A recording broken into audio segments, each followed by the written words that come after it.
Hello friend, Radhe Radhe, जय श्री कृष्णा। आप सभी लोगों को अजय एकादशी की हार्दिक शुभकामना। आज है अजय एकादशी और यह अजय एकादशी जो भी भक्त बड़े प्रेम और श्रद्धा के साथ इस व्रत को धारण करते हैं, इस व्रत को रखते हैं, उनके सारे पाप नष्ट हो जाते हैं और भगवान श्रीमन नारायण की, मेरे लड्डू गोपाल की कृपा उन पर बनी रहती है और अंत में मोक्ष की प्राप्ति भी होती है। तो मैं आज एकादशी के दिन भगवान को खूब श्रृंगार किया, पूजा किया। मेरा पूजा समाप्त हो गया। भोग में पंचामृत और कदली का फल, जिसे केला कहते हैं, भगवान को बहुत पसंद है। तो एकादशी के दिन मैं केले का भोग जरूर लगाती हूँ भगवान को और पंचामृत का भोग लगाती हूँ। तो भोग मैं लगा चुकी हूँ, अब आरती भी हो गई है मेरी।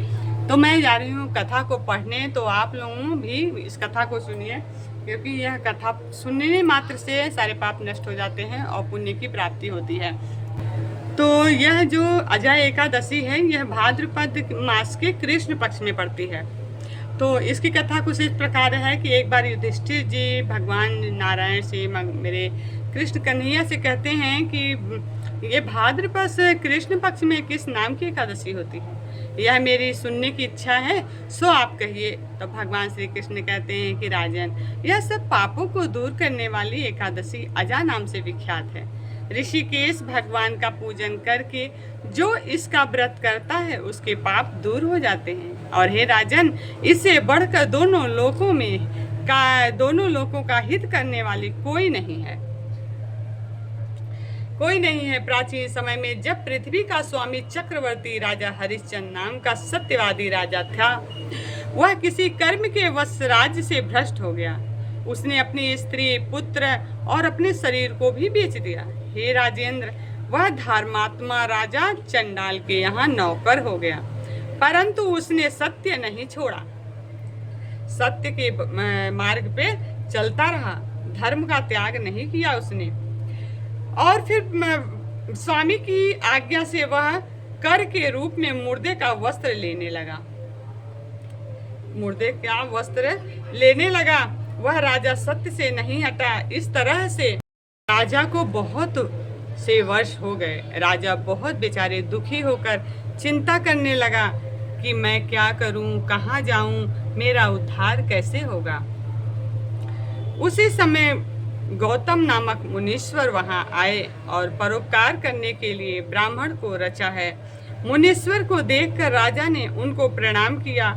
हाथ जोड़कर गौतम ऋषि के चरणों में बैठ गए और राजा के वचन सुनकर अपने दुख का सारा वृतांत राजा ने गौतम ऋषि से कहा। तब वचन सुनकर गौतम को विस्मय हुआ। मुनीश्वर ने राजा के लिए इस व्रत का उपदेश दिया और बोला कि हे राजन, भादो के कृष्ण पक्ष में पुण्य देने वाली सुंदर अजा नाम की एकादशी आ रही है। उसका तुम व्रत करो, इससे पाप नष्ट हो जाएगा और तुम्हारे भाग्य से वह आज से 7वें दिन होगी। उपवास करके रात में जागरण करना। इसका प्रकार उसका व्रत करने से सब पाप दूर हो जाएंगे। और हे राजन, तुम्हारे पुण्य के प्रभाव से मैं आ गया हूँ। इस तरह राजा से कहकर मुनीश्वर अंतर ध्यान हो गए। मुनीश्वर का वचन सुनकर राजा ने उत्तम व्रत किया।